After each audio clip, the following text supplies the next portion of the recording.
Hi everyone, want Grok AI to stop being boring chatbot and actually make you laugh?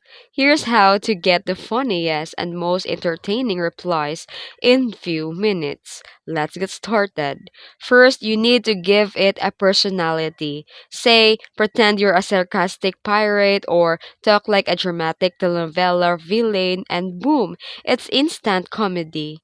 Then, you need to ask absurd questions. Try to explain the physics in a drunk raccoon or why would the toaster betray humanity. You can ask questions or any funny jokes questions to Grok AI.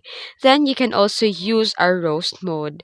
You can say that roast my bad haircut like you're a stand-up comedian, and then the group will unleash the fire.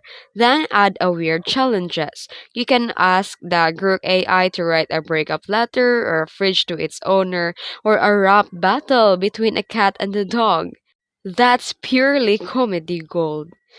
Remember that the weirdier your prompt, the funnier the group gets. Push its limit and it will deliver. Now go mess with Crook and prepare to cry from laughter. And that's it. If you found this tutorial helpful, don't forget to like and subscribe for more tips. Thanks for watching.